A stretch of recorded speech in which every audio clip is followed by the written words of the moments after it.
नमस्कार मित्रांनो, good morning. तर आता आम्ही फ्रेश झालो आहे आणि आम्ही तुळजापूरला जायला निघालो आहे. तर दंडवती महाराज या मठामध्ये आम्ही राहिलो होतो. तर पाठी तुम्ही बघू शकता तिथे एक मठ आहे. तर आता मी तो जाऊन एक्सप्लोर करतोय तिकडे. तोपर्यंत आमची आता गाडी येते, आम्ही बुक केली आहे. काल जी गाडीतनं आम्ही आलो ना, त्याच गाडीतनं आम्ही आता परत अक्कलकोट जाणार आहे आणि अक्कलकोटवरनं मग आम्ही तुळजापूर जाणार आहे. तर असा हा आमचा प्रवास असणार आहे. तर पूर्ण हा व्हिडिओ आपण आपल्या चॅनलवर अपलोड करणार आहे. तर पूर्ण व्हिडिओ पहा शेवटपर्यंत. थँक्यू. तर बघू शकता अशा प्रकारे इथे हे देऊळ आहे. तर आता आपण आतमध्ये जातोय. तर इथे आहे ना श्री नवग्रह प्रसन्न, इथे नवग्रहांच्या मूर्त्या आहेत. तसंच मारुतीची मूर्ती आहे आणि शनी देवाची मूर्ती आहे. तर तुम्ही सुद्धा दर्शन करून घ्या. तर आपण चारी साईडनं दर्शन करू शकतो.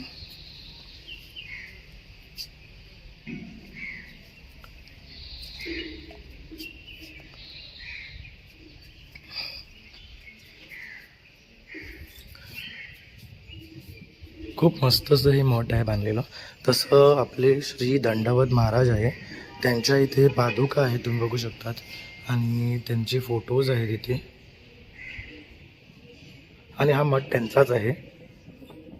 तसंच इथे ना 21 मुखी गणपतीची मूर्ती आहे. ही तुम्ही पहिल्यांदाच पाहिली असाल अशी मूर्ती. आणि मंदिराचा परिसर सुद्धा ना खूप स्वच्छ आणि मोठा आहे. आणि इथे आल्यावर आहे ना छान असं पीसफुल वाटतं बसल्यानंतर. तसंच समोर तुम्ही बघू शकता वेगवेगळे मंदिर आहेत.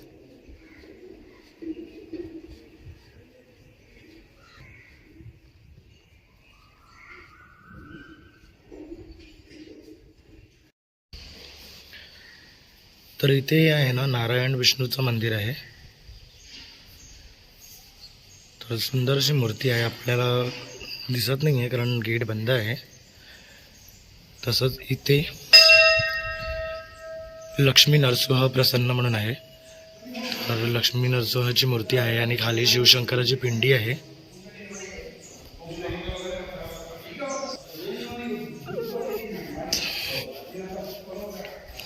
तसंच इथे आहे ना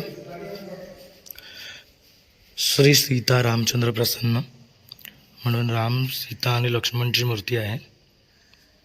आणि सुंदर असं हे मंदिराचं परिसर आहे, तुम्ही बघू शकतात. हे दंडवती महाराज आहे ना, त्यांचं मठ आहे. आणि इथे तुम्हाला उत्तम अशी राहण्याची सोय आहे at a very reasonable rate. खूप कमी दर आहे यांचा. तसंच तुम्हाला AC, non AC, deluxe room इथे भेटतात. जर तुम्ही गाणगापूरला यायला ट्राय करत असाल आणि तुम्हाला कुठे राहायचं असं प्रश्न पडत असेल तर तुम्ही इथे येऊन राहा. आणि इकडे येऊन तुम्ही जवळचं श्री दत्त मंदिर आहे, तसंच भीमा अमरजा संगम लेक आहे, तसंच बाकीचे जे मंदिर आहे ती तुम्ही इथे एका दिवसामध्ये करू शकता आणि दर्शन घेऊन तुम्ही परत पुढच्या प्रवासाला निघू शकता. तर आता आम्ही जसं इकडनं तुळजापूरला निघतो आहे तर तिथे देवीचं दर्शन करू आणि मग आमची ट्रेन आहे संध्याकाळी सोलापूरवरनं. तर आम्ही तिकडे जाणार आहे आणि मग आपण मुंबईचा प्रवास करणार आहे.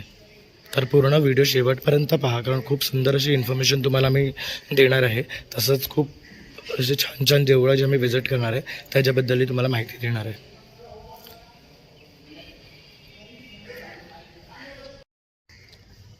तर आता ना आमची गाडी येणार आहे, मग आम्ही निघणार आहे गाडीतनं. तर माझा आवाज जरा बसला आहे तर आवाज थोडा व्हॉल्यूम स्लो येईल. प्रॉबब्ली ओमकार आपला व्हिडिओ मोस्टली कव्हर करेल आणि तो तुमच्यापर्यंत इन्फॉर्मेशन देईल. तर जास्तीत जास्त सपोर्ट करा आणि हा व्हिडिओ पूर्ण बघा म्हणजे तुम्हालाही समजेल. जर इथे तुम्ही यायचं प्लॅन करत असेल तर कसं तुमचं प्लॅनिंग केलं पाहिजे आणि कशाप्रकारे तुम्ही इथे आले पाहिजे. आता आम्ही गाणगापूरवरून रिटर्न अक्कलकोटला आलेलो आहे. आणि इथे मागे बघू शकता तुम्ही, इथे स्टँड आहे जिथे सगळे बसेस आणि आपल्याला कार्स सोडतात. तर आता आम्ही इकडे मागे हॉटेलमध्ये लंच करणार आहे आणि मग इथून तुळजापूरला निघणार आहे. तर तिथे गेल्यावर आम्ही तुम्हाला मंदिराचं दर्शन कसं होतं काय आम्ही सांगू आणि मग पुढची जर्नी. तर इथे ना हॉटेल विकास आहे जे स्टँडच्या एकदम जवळ आहे. तर त्यांचं व्हेज आणि नॉनव्हेज वेगळं आहे. तर इथे व्हेज आहे आणि तिथे नॉनव्हेज आहे, प्लस त्यांचं वरती लॉज पण आहे. तर इथे स्टेईंगचं पण ऑप्शन आहे. तर आता आम्ही आतमध्ये जाऊ जेऊ आणि मग तिकडनं निघू. तर आता मी इथे ना व्हेज थाली घेतलेली आहे. तर इथे बघू शकता दही आहे, सोयाबीन भाजी आहे, मुगाची भाजी आहे, डाळ आहे, बटाट्याची भाजी आहे, गुलाबजामुन आहे, चपात्या, पापड आणि भात आहे. तो कारण मी आता जेवायला बसलो आहे इकडे. तर बघू शकता खूप भूक लागली आहे. मी सकाळी नाश्ता पण नव्हता केला कारण आमची टॅक्सी लेट आली, त्यामुळे मग आम्ही तसंच निघालो. तर आता आम्ही जेवून डिरेक्टली कॅब करून तुळजापूर जाऊ. आपण अक्कलकोटवरनं तुळजापूरला पोहोचलो आहे. तर त्या साईडला बघू शकतात, त्या दिशेने जर आपण गेलो ना तर तिकडे मंदिर आहे. आणि आता आपण एक रूम बघणार आहे, तिथे फ्रेश वगैरे होऊ. आता वाजलेत 5 दुपारचे. तर फ्रेश होऊन आम्ही मंदिरात जाऊ आणि मग तिकडनं शूट करू. तर ते तुमच्यापर्यंत आम्ही नक्कीच पोहोचू. तर चला मग भेटूया. आपण तुळजापूर मंदिराच्या आवारात आलेलो आहे. इकडे बाहेर बघू शकता तुम्ही, इथे कवड्यांची माळ, प्रसाद, सिंदूर असं सगळे स्टॉल्स लावलेले आहेत.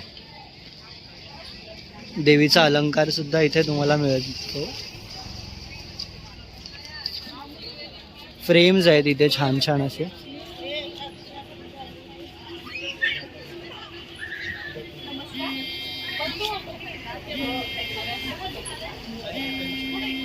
काय रेट आहे यांचा?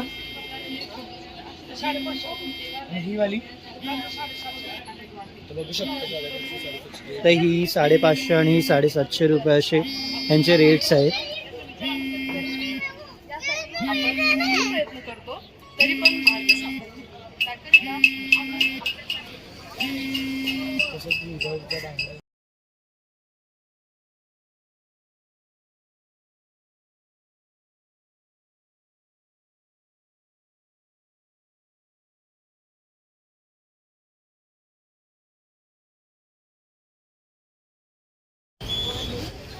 तर इथे बघू शकता भरपूर असे स्टॉल्स आहेत जिथे तुम्हाला सिंदूर, हळद, प्रसाद, फ्रेम्स वगैरे भेटून जाईल. तसं इथे पण पितळेची भांडी भेटतात.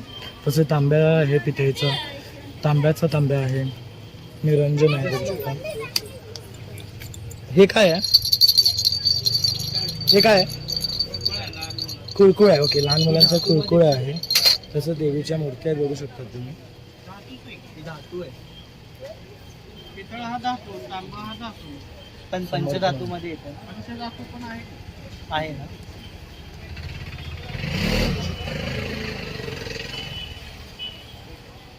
ही कशी आहे? 600 रुपये. ही 300. काय डिफरन्स आहे यांच्यामध्ये? ही पंचधातूची आहे, ही पितळेची. हां, मग पंचधातूची चांगली असते.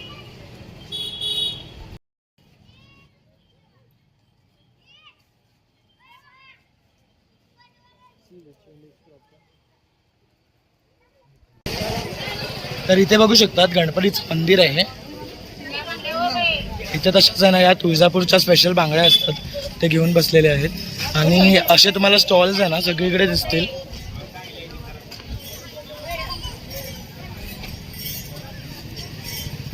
तर आता आम्ही चालत जातो इकडनं, बघू शकता. कशी होती बाळा? साडीच्या खानाची ही सातवली 100ला पूर्ण येतो. 250 200 येते. 200ला येते. साडीच पण ही मोठी साडी नाही वाटतं ना? छोटी साडी असते, अशी मोठी साडी असते 6 वारे आणि 9 वारे. ओके, या कशा आहेत? ही अशी किती 450च्या 550च्या. आणि ही छोटी साडी आहे तर 200 रुपयाची ओटी आहे आणि हे 150 रुपयाचं आहे. 100. ओके, बघू शकतात तुम्ही. ही 200 आहे, ही 100ची ओटी आहे आणि साडी 450 500 पासून स्टार्ट आहे. तसं इथे सुद्धा त्यांनी लावलेलं आहे. आता आम्ही इथे ओटी घेणार आहे देवीची भरायला. तर आम्हाला दे ना दोन. त्या घेऊया ना वरच्या. अच्छा, आणखी एक दे.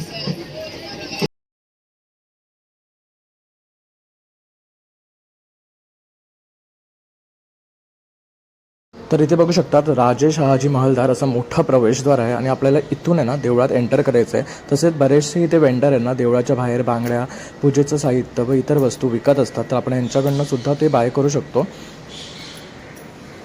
तसं आता आपण इकडनं खाली उतरतो आहे. तर आता आपण राईट साईडनं आपल्याला जायचं आहे. तिथे गायमुख तीर्थ आहे, तर तिकडे आपल्याला हातपाय धुवायचे आहेत, शिवशंकरावर पाणी व्हायचं आहे आणि मग आपण देवळात जाणार आहे. तसंच आता आपण इकडे खाली उतरल्यावर तुम्ही राईट साईडला बघू शकतात की साडीचं दुकान आहे. तिथे जे आपण देवीला साड्या नेसवतात त्या आपल्याला तिथे विकत घ्यायला भेटतात.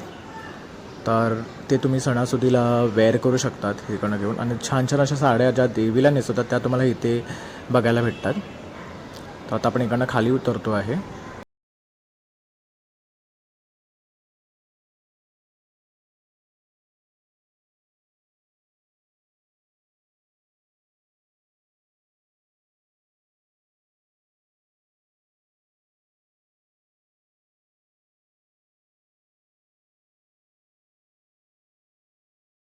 तर आम्ही ना आता पाय धुवायला जातोय. ही लाईन पाय धुवण्यासाठी आहे. तर खाली उतरून तिथे पाय धुवून मग आपण मंदिरात जाणार. तर आता आपण गायमुख तीर्थ या ठिकाणी पोचलो आहे. तर इकडनं आपल्याला खाली उतरायचं आहे. गायमुखाच्या तोंडातून बघू शकतात पाणी येत आहे. तर जितकेही भाविक इथे येतात ते पाणी घेऊन आपल्या शिवशंकरावर अर्पण करतात आणि मग खाली हातपाय धुवून मंदिरामध्ये जाण्यासाठी मार्गी लागतात. तसं जर तुम्हाला तुळजापूरला यायचं असेल ना तर सगळ्यात जवळचं स्टेशन आहे ओस्मानाबाद, जे आहे 25 किलोमीटरवर. आणि जर तुम्ही सोलापूरवरनं येत असाल तर 45 किलोमीटर. जर तुम्ही गाणगापूरवरनं येत असाल तर तुम्हाला अक्कलकोटला उतरावं लागतं आणि अक्कलकोटवरनं तुम्ही तुळजापूरसाठी कॅब करू शकतात. आणि तसंच पुढे तुम्ही सोलापूरला वगैरे तुमचं बस असेल किंवा ट्रेन असेल तर तुम्ही ती पकडून मुंबईला येऊ शकतात. तसंच आता ओमकारसुद्धा इथे शंकराला पाणी वाहतो आहे. हे गौमुख तीर्थ आहे. इकडनं पाय धुवून शंकराच्या पिंडीवर आपण ते पाणी वाहतो आणि मग आपण इकडे येतो. इथे पण बघू शकता शंकराची पिंडी आहे.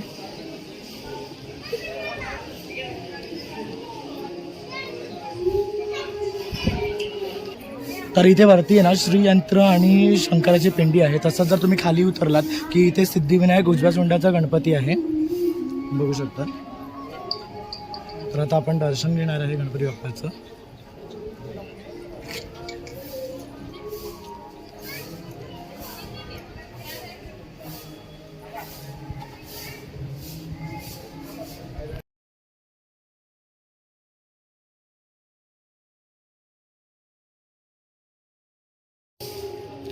तर इकडून आता आपण आतमध्ये जातोय देवीच्या दर्शनाला.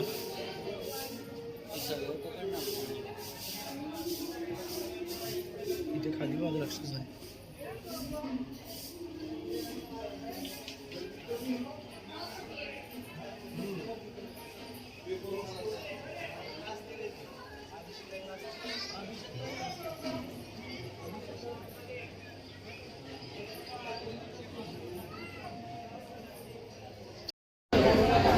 इथे आपल्याला भस्म भेटतं ओमचं.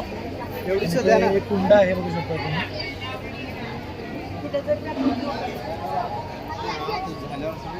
इकडनं आपल्याला दर्शनाच्या रांगेला जायचं आहे.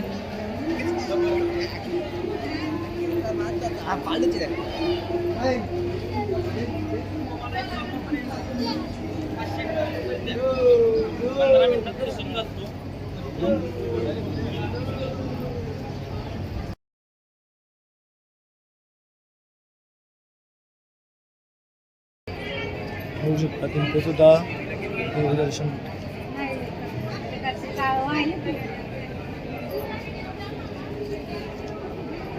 लक्ष्मी नरसिंह मंदिर इकडे.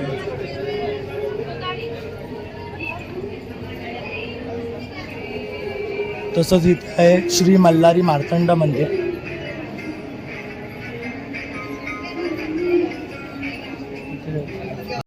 इथे चिंतामणी सुख नावती असं म्हणून चिंतामणी स्टोन आहे आणि त्याच्यावर असं म्हटलं जातं की आपण प्रश्न विचारले की तो आपल्याला उजवा किंवा डावा कौल असं देतो आणि जर स्टेबल राहिलं तर असं म्हणतात की सगळं तुमचं चांगलंच होणार आहे किंवा थोडा वेळ लागेल. तर अशा प्रकारे ही गोष्ट आहे. तर आम्हीसुद्धा इथे आमचं दर्शन घेतलं, तसंच आम्हीसुद्धा हे ट्राय केलं. खूप छान असा अनुभव येतो आणि आपल्यालासुद्धा कळतं की आपली काही जे मनातले इच्छा आहेत ते होतील किंवा नाही, त्याप्रमाणे आपणसुद्धा विचार करू शकतो त्या गोष्टींवर. आणि जर नसेल होणार तर आपण ती गोष्टसुद्धा दुसरी गोष्ट करू शकतो. तर आता आपण आलो आहे श्री गुरुदेव दत्त चिंतन. आशिष पाद वल्लम दिगंबर.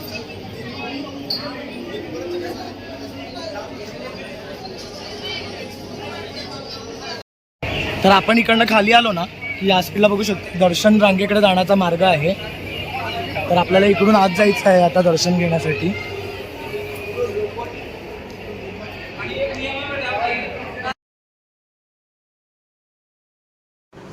आता आपण इकडनं हळूहळू वरती जायचं आहे आणि दर्शनाची जी रांग आहे त्याच्यामध्ये सहभागी व्हायचं आहे आपल्याला. आणि जसं जशी रांग पुढे जाईल तसं आपल्याला देवीचं दर्शन होईल आणि आपण देवीच्या गाभाऱ्यामध्ये पोचू. तर खूप सुंदर असा अनुभव इथे बघू शकतात. मंदिराचे नियम लिहिलेले आहेत आणि कधी कधी काय होतं दर्शनाला 1-1.5 तास पण लागतो, कधी तर 15-20 मिनिटांमध्ये पण दर्शन होते. सगळी देवाची कृपा आहे आणि केवढी गर्दी आहे देवळात त्याच्यावर सुद्धा डिपेंड करतं.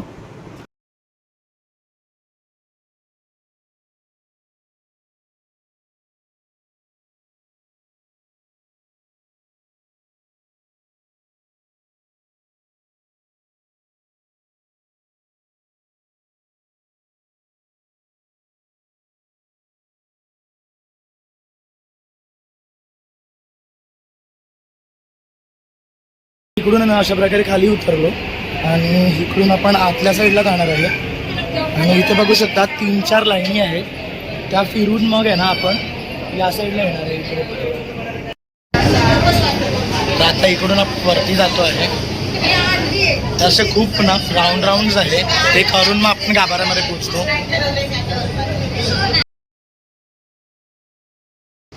फायनली आम्ही गाभाऱ्यामध्ये पोचलो. खूप सुंदर आणि प्रसन्न वाटते मंदिरामध्ये येताच. आणि सुंदर असं आपलं हे मंदिर आहे तुळजाभवानीचं. आणि इथे आतमध्ये ना आम्हाला कॅमेरामध्ये व्हिडिओ किंवा फोटो काढण्यात सक्त मनाई होती, त्यामुळे आम्ही इथे काही शूट नाही करू शकलो. पण आता आम्ही बाहेर जसं जाऊ तसं थोडंफार शूट करू आणि तुमच्यापर्यंत नक्की पोचू. इथे छान असं आम्हाला हे गोंडस बाळ भेटलेलं, खूप सुंदर याची स्माईल होती. मजा आली ह्याच्याबरोबर टाईम स्पेंड करून थोडा वेळ.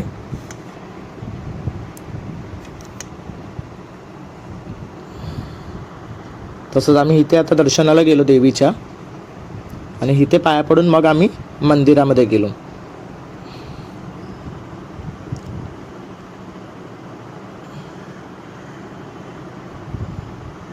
तर इथे बघू शकता तुम्ही, ही गादी आहे जिथे आपली तुळजाभवानी माता निद्रे अवस्थेत जाते तेव्हा इकडे ठेवली जाते. तर इकडे आपल्याला पाया पडायला भेटतं आणि इकडनं आपण आतमध्ये आपल्याला व्हिडिओ काढायला भेटत नाही, म्हणून आपण व्हिडिओ नाही काढला आहे. तसंच इथे गोंधळ वगैरे होतो तेव्हा इकडे सगळा व्हिडिओ काढला जातो. इथे अंगात वगैरे येतं तेव्हा.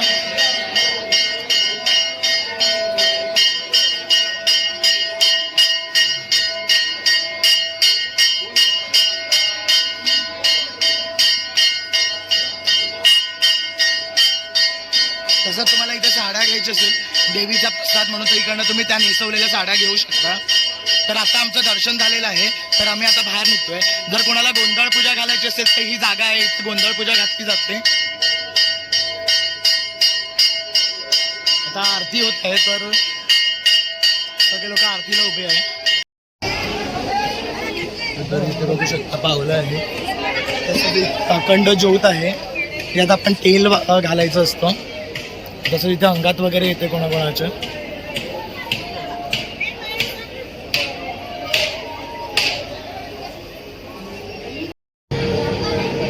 तर देवीचा गाभारा ना इथे आहे. तर आतमध्ये आम्ही गेलो होतो पाया पडायला, पण तिकडे फोटो काढायला किंवा व्हिडिओ काढायला अलाउड नाही आहे. तर आता मी तुम्हाला बाहेरनं दर्शन देतो आहे. तसंच तुम्हाला देवीची निद्रा अवस्थेची गादी दिसते बघा, तर त्याचं तुम्ही दर्शन करून घेऊ शकता. आणि हे आपलं आईचं मंदिर आहे. नमस्कार मित्रांनो, अशा प्रकारे तुळजाभवानीचं आपल्याला दर्शन झालेलं आहे. छान असं आपलं दर्शन झालं. आतमध्ये आम्हाला 25 मिनटं लागली दर्शनाला, आणि आवारात सुद्धा खूप सुंदर अशी मंदिरं आहेत, तर आम्ही त्यांचंही दर्शन घेतलं. तर तुम्हीसुद्धा लवकरात लवकर इथे या आणि दर्शन घ्या आणि तुळजाभवानीचा दर्शनाचा अनुभव घ्या. खूप सुंदर असा अनुभव आहे, छान असं मंदिर आहे, आणि इकडे मागितलेल्या सर्व इच्छा तुमच्या पूर्ण होतात. तसेच आम्ही सर्वांसाठी प्रे केलेलं आहे, तर तुमच्याही इच्छा सर्वांच्या पूर्ण हो. आणि आमचा व्हिडिओ आवडला असेल तर एक लाईक, एक शेअर आणि सबस्क्राईब करायला विसरू नका. थँक्यू.